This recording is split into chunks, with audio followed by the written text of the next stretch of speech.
We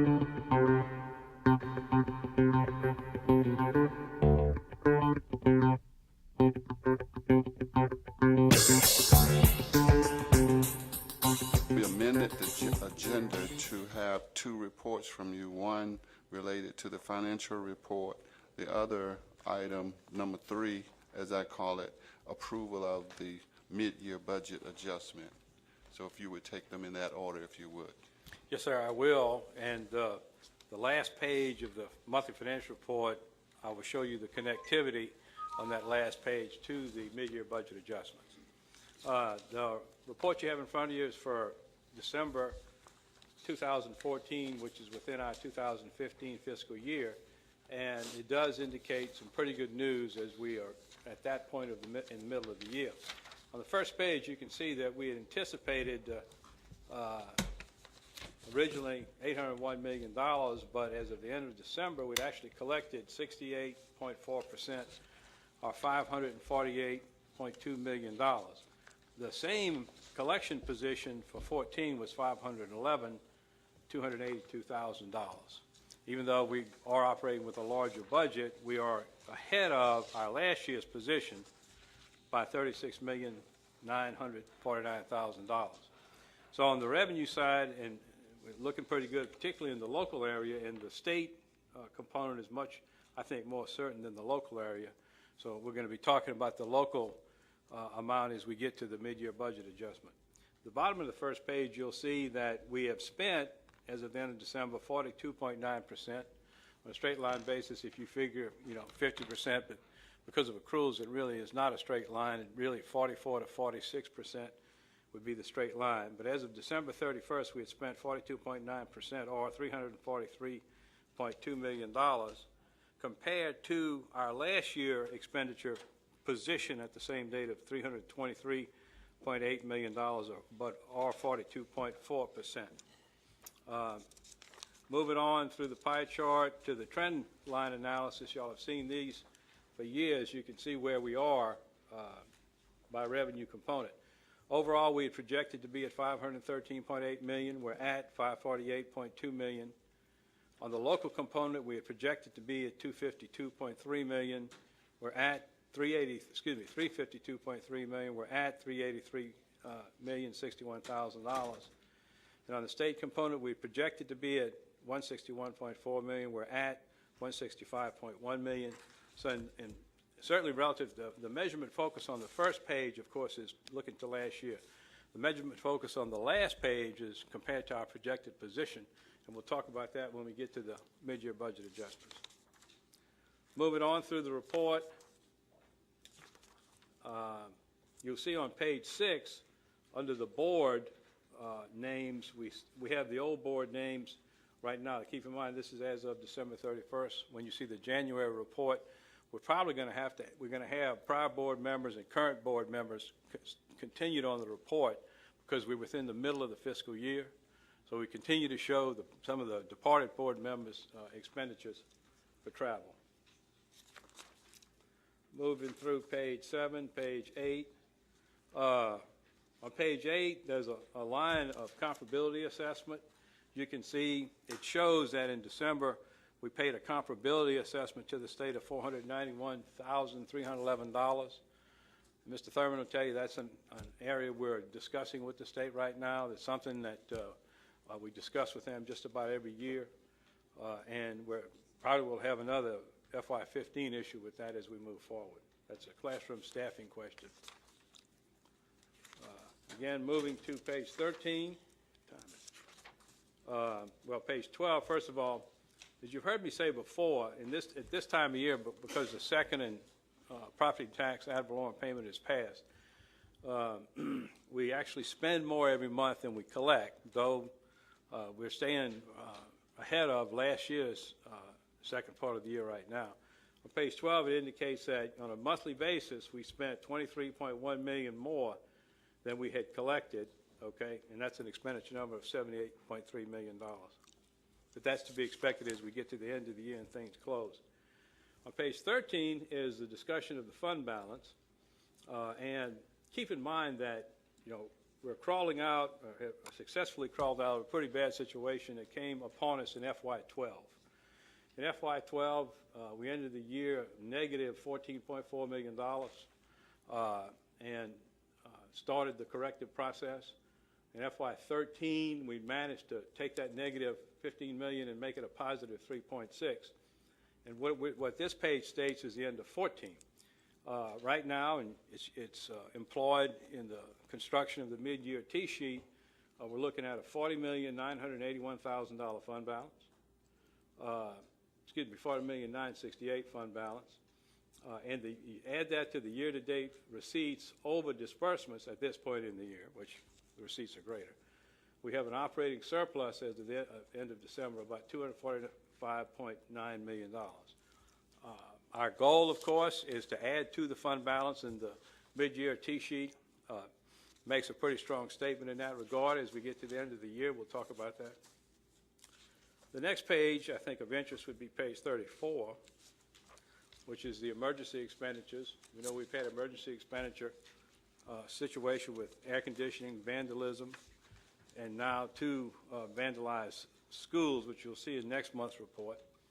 But on page 34, it shows that the emergency expenditures during the month of December total $173.6 thousand, and that appears to be, with the exception of some protective services, all for the air conditioning situation. Now, the last page is the variance report, which we talk about every month. You can see that the first page, as I said, the measurement focus was you're comparing yourself to last year. This page compares us to our projected position. The local revenue component, we're ahead about $30,709,000. And on the state, compared to our projected position, on the state, we're ahead about $3.6 million. Those two dollar amounts appear on the T-sheet for the mid-year. We're making an estimate and a commitment relative to the amount we're ahead at mid-year in terms of what we'd like to do with the mid-year budget adjustments. That, in summary, is the report for December. I'm prepared to take any questions. Is there any discussion? Dr. Irwin. How you doing, Dr. Bell? Great. On page 8, could you elaborate on the comparability assessment? Well, I'd really defer to Dr. Beasley of the Office of School Leadership, but are they there? Are they here? Would they like to speak to it?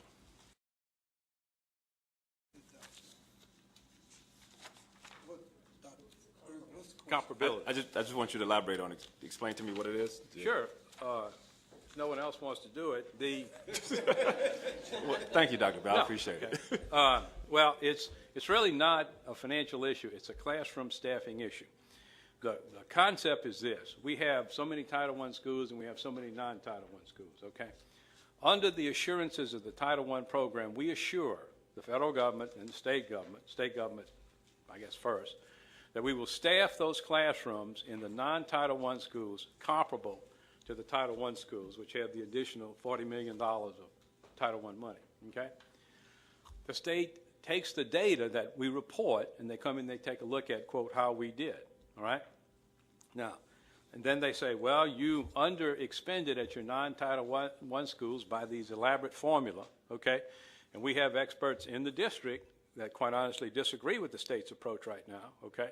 But the state's the state, all right? And the state came back and they said, y'all owe us X amount. The state's going to, they say you should pay us by a certain point in time, okay? And they say they're going to take that money and send it on up to the federal DOE, right? This $491,000 really is what our experts say we owe, okay? The state has a larger number in their mind, okay? We've been in discussions under the leadership of Mr. Thurman in this regard, and we're moving ahead. But periodically, they give us these points of payment, okay? We either make it what they want or we make something less as we go forward. This is, again, going to be an issue in 15, I think. And as you can see from the report last year, the payment was $570,000. Now, Fulton County, the Fulton County School District paid $887 this past year. The state appears to be much more aggressive and has sort of changed their approach in this regard. But again, I would defer to our in-house experts. Dr. Preston, anything you want to add? Good evening. Yes, everything that Dr. Bell just went through is very so correct. I just want to add one particular thing, is that one of our issues when you're talking about student-teacher ratio between a Title I and a non-Title I school is when you're talking about special needs. And so when you're talking about special needs, if your special needs are at a premium at a non-Title I school and not so much as a Title I school, that throws it off. Because sometimes you may need, instead of one teacher at this school, you may need 2 teachers at that school. And DeKalb has made a commitment to serving our special needs students. And we have made it clear to the state that we are not going to deviate from that. And so that's why we're in these discussions with the state to try to figure out a way to come up so we're not having to do this with comparability again. But as you can see, in the last 3 years, we've made real strides to get this down and to make sure we're staffing our schools in the proper way. And I feel very confident that we're going to get to that point. And the good news, Dr. Irvin, I received a correspondence, I guess last week, from high-ranking officials at GDOE stating that they are ready. Up until now, they had said, well, this is it, as Dr. Bell stated, UOX. Well, last week we received correspondence stating that they are ready to re-engage negotiations and discussions. And especially what was very, I think, encouraging is that they wanted our special ed experts in the room because they recognize that the historical dedication and commitment to serving special needs populations is what is primarily driving the comparability issues in DeKalb County, because children with special needs require more staff. And it's irrational to compare a school with a high level special needs population with one with a lower level. You by definition will have a disproportionate number of staff. So the good news is, and I don't know whether it was the change of administration or the new year, they have evidenced a commitment to re-engage. And we're looking forward to it. We're very positive. And we're looking, and we'll continue to be cooperative and open. And I have great faith that we're going to come to a more amenable resolution that both sides can, support.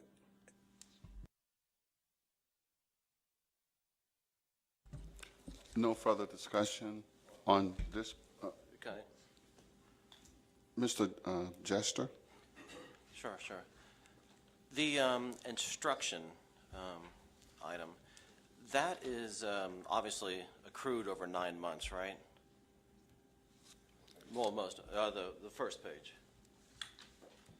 Most of the instruction is accrued over 9 months, the teachers, since they're 9-month employees.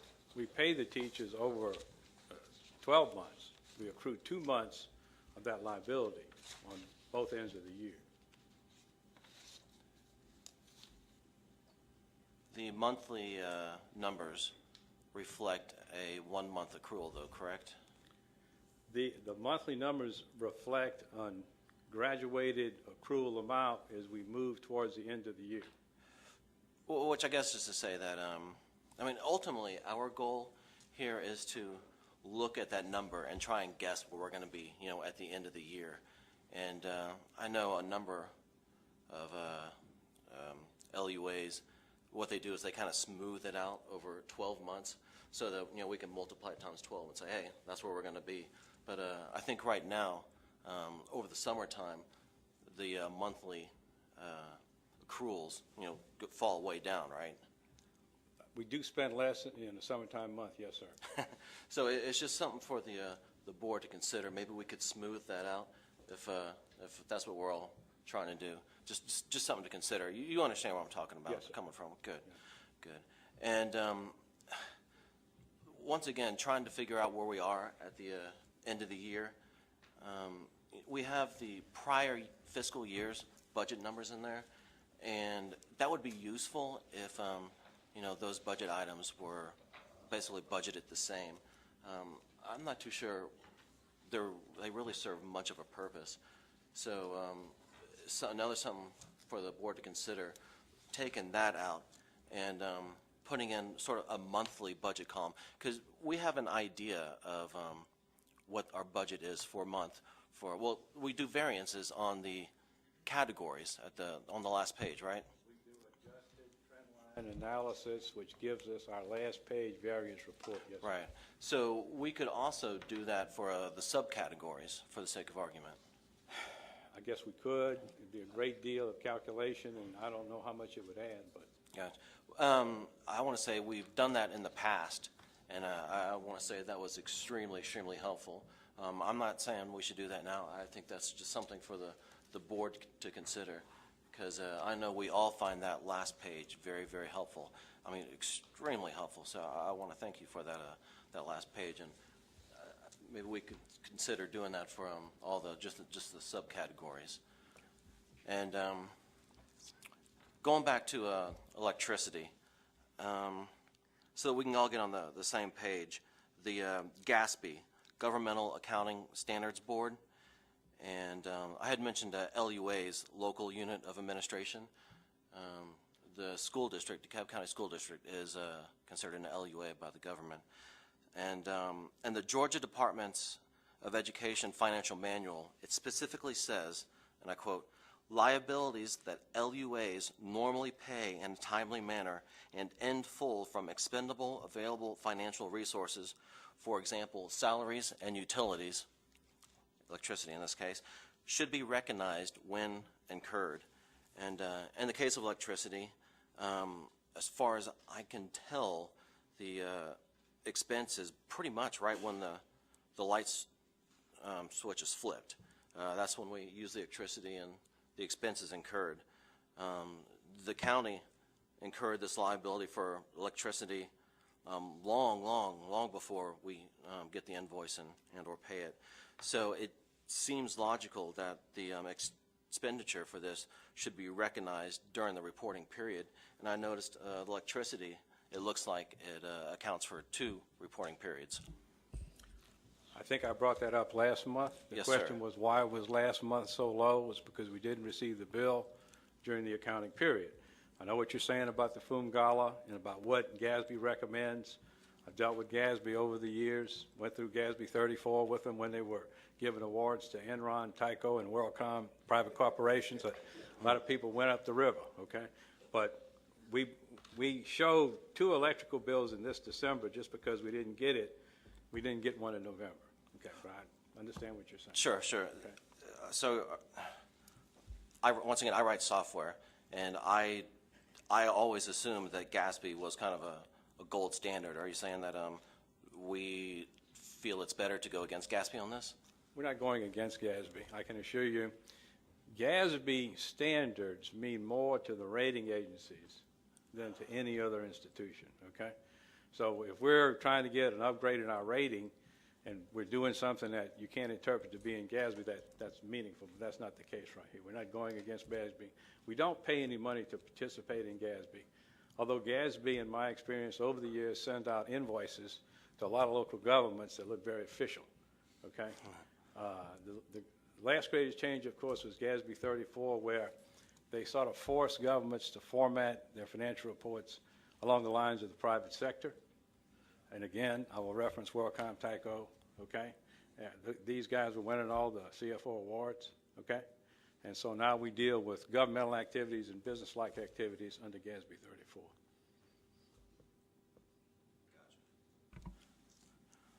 All right, and that November bill was actually received in December. That's what my staff tells me, yes. Gotcha, okay. And the November report wasn't until January 12th, so that would be 4 to 5, 6 weeks later. Why can't we get that back into the November report if we're not actually reporting on it until 6 weeks after the invoice comes in? We probably could if it was, if it really made a difference in what the report depicts. That would be something I think that would be worthwhile doing. But we all know that electricity generally, like you say, the lights go on during the working day, the lights go off at night. It's pretty a uniform payout, with the exception of if Georgia Power has a rate increase. Right. No, absolutely. My concern would be that this would be indicative of some of the other items in the vendor spend report. We have, thousands and thousands of items in the vendor spend report, right? It's up to about 300 and something pages now. Yeah. Right. So if we do electricity that way, then it seems logical that we would be accounting for many other things that way, therefore making this report relatively suspect. That's my only concern. I would disagree with you on that. Sure, sure. If you take a look at the vendor spends report, we got a section there on Georgia Power. So, but this is a unique occurrence because of the latest process. Sure, sure, I understand. And you sent me a list of the funds that we use in the vendor spend report. And which funds are directly go into the monthly financial report? Your question wasn't the funds that we use in the vendor spend report. You Well, I asked, say the fund, I'm you sorry, go asked, ahead. you asked for a list of the funds, and we sent you that, okay? So, And right, the big fund numbers we sent you, I guess it was 20 or 25 funds. in the vendor spend report, there are, each item is listed as being accounted under a different fund, right? Okay. Whether it's general fund or Title I or capital outlay. Okay. And some of those items get reflected in the monthly financial report. Some do and some don't. Right. Do all the general fund items get reflected into the monthly financial report? The vendor spends report, as I said before, shows our expenditures to vendors. The monthly financial report basically is an expenditures primarily of salaries and benefits and other operating costs. So I'd have to look at each one individually to answer your question. Sure, sure. So there are, outside of the general fund, the monthly financial report reflects other funds? I'd have to check in and get back to you on that in writing at an appropriate time. Mr. Chair, I think it might be helpful. I think you recommended, and there may have been some correspondence regarding workshops for board members so that we can have detailed discussions regarding any questions.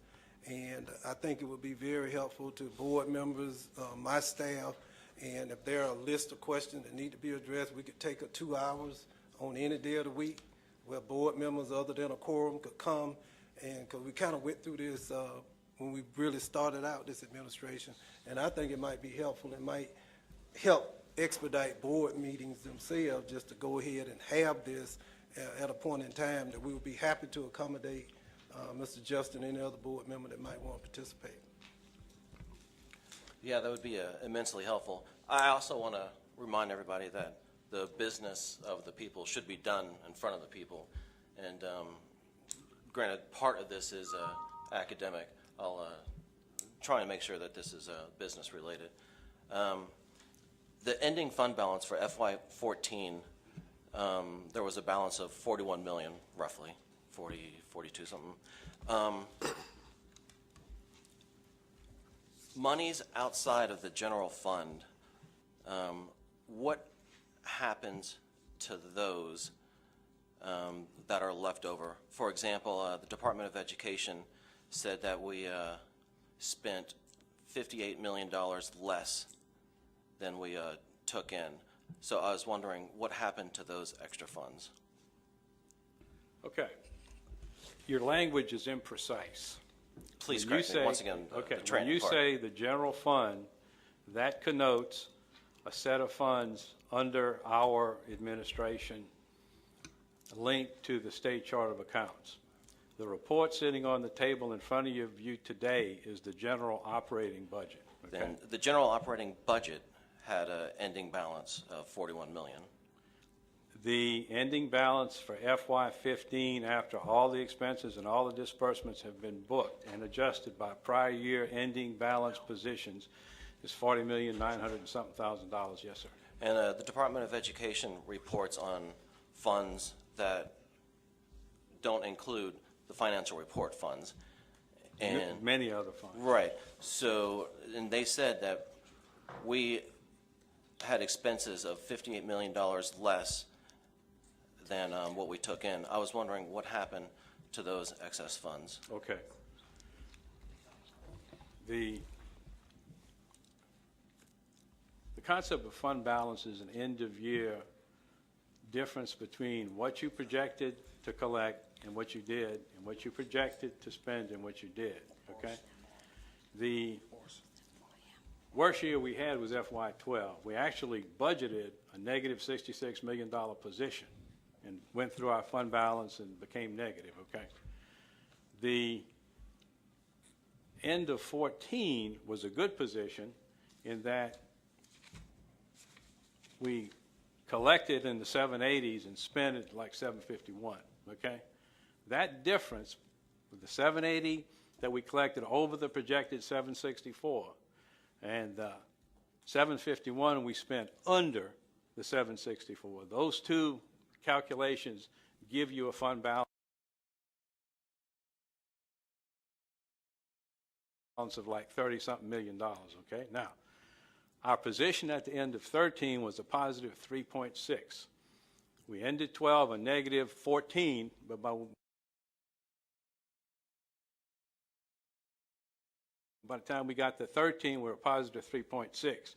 If you take the calculation that I just described, the amount we collected over, the amount we underspent, you add it to the 3.6, you're going to come back to the 40.9 million. So that Within the general operating budget account structure. and the account structure outside of that? No, I mean, when you say general fund, that's imprecise. It's the general operating budget. The general fund is a concept. There are funds outside of the general operating budget. Many, yes, sir. Right, and with those excess funds? They're dealt with on a fund-by-fund basis. You've got the special revenue fund, which is grants. You've got the capital outlay fund, which is SPLOST. You've got trust and agency funds. And when the board votes on the budget, they vote on each one of those under a document labeled the consolidated budget. And those turn into excess funds, as it were? Some cases excess and some not excess. And those don't get reported on, though, in the financial general operating budget, though? They do if you go to the right page. Oh, okay, so any excess funds, whether it's reported on or not, or somewhere in there? Yes, sir, that's correct, particularly on a balance sheet basis. If I could refer you to page... If I might add, and I'm talking to all board members now, if we could work this out. Anytime we're asking staff questions, if we could, especially when we have other board members desirous of talking, if we could have 2, no more than 3 questions asked per board member until we make all our rounds and then start a new cycle, if that's okay with everybody. Sure. I would just like to say that the report on FY14, the actuals, I think it would be prudent to have that before we have a state audit on that. I think that would be extremely helpful and enlightening. I don't have any more questions. Thanks, Dr. Bell. Mr. Orson, followed by Dr. Marley. Okay, just a couple questions and comments. I think one, the general notion of, I think we do need to have kind of a sit down in a different environment to walk through some of these issues. I would be an advocate for it being an open meeting because I think the more the public also understands this process, the better off we are all going to be. And I think particularly when we're talking about budget matters, if we do so behind closed doors, I think we reasonably raise some concerns in the public. To the specifics, though, Dr. Bell, and I think implicit in all this is that I think at some point we may need to make a policy decision. I know you have referred to that we are on a modified accrual basis. At some point we were on a cash basis. There has been talk about us going to an accrual basis. Ultimately, that sounds to me, ultimately it's a board policy decision, and that going through a series of some educative steps might help us to make a better reasoned policy as to which format we're going to leave. And so that's my preface to a couple kind of small questions, but I think illustrate, I think, a little bit of the struggle I have. You know, my understanding, very rudimentary, and, you know, a little knowledge is dangerous about this modified accrual basis on which we appear to operate, is that sort of one of the governing principles, I think, has been that you need some certainty before you record an expense. So that certainty, though, does not have to be in the form of, for example, to Mr. Jester's point about having an invoice. You know, my reading of the materials from the various accounting boards is that if you pretty much know what the expense is going to be, even if you don't have the invoice, then you should record it. So I take, for example, and again, this is small, but it goes to one of the things you have highlighted about board member expenses and previous board members. we have recorded in October that we paid GSBA, I guess that's the summer conference fee, and it's recorded now in the 2014-15 budget. But in fact, we registered for this conference in May. We knew what that expense was going to be at May. When I see an entry like this, it looks a lot more like a cash basis because we had with certainty what that expense was going to be. And I don't, to me, you don't need to answer this particular. I think it goes to the overall kind of larger issue why I think there's some discomfort with how we record entries because there doesn't seem to be sort of governing principles for consistency around that. And so that's really the point of the little conversation I'd like to have right now because, again, my understanding has been that certainty should be the kind of driver in this modified accrual basis and that, you know, for example, whether it's Mr. Jester's point about electricity costs or this point about the summer conference fee, which we knew before we ever went to the conference fee, it seems to me it should have been recorded in the last fiscal year. If I could just say, the issue with the conference fees is when the purchasing department gets the appropriate documentation signed by the individual traveler per our policies submitted for payment, okay? So if it takes months before we see that, all right, then we don't know. We can't just say, okay, we hear this conference is X amount. We think the guy spent so much for dinner and so much for travel. If we don't see it, we really shouldn't put it in. Well, I'm not saying the individual expenses. I'm saying the actual registration fee.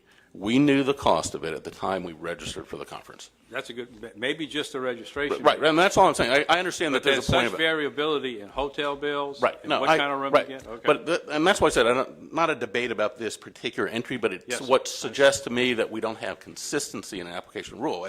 When we were all registered for the conference in April or May, whether we had cut that check or not, we knew what the cost of that conference for the actual conference attendance was. And I think the larger issue is building a set of parameters in which we have broad agreement between the board and the administration about how we report so that we can eliminate a lot of these what seem to be innocuous or smaller questions or kind of minutia questions because we're all comfortable with the rules that we've established around the recording. I just think we would save a lot of time and some uncertainty if we were to do that. Dr. Marley? I agree with the superintendent. And first of all, I want to say, Dr. Bell, thank you for your report and all the hard work that you do. Is that I think it would be prudent to recognize that we are voted in by the constituents in order for us to be able to have the education so that we can educate them.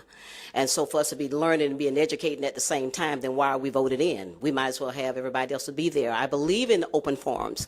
I most certainly believe in transparency. But I have a problem with the word transparency constantly being utilized.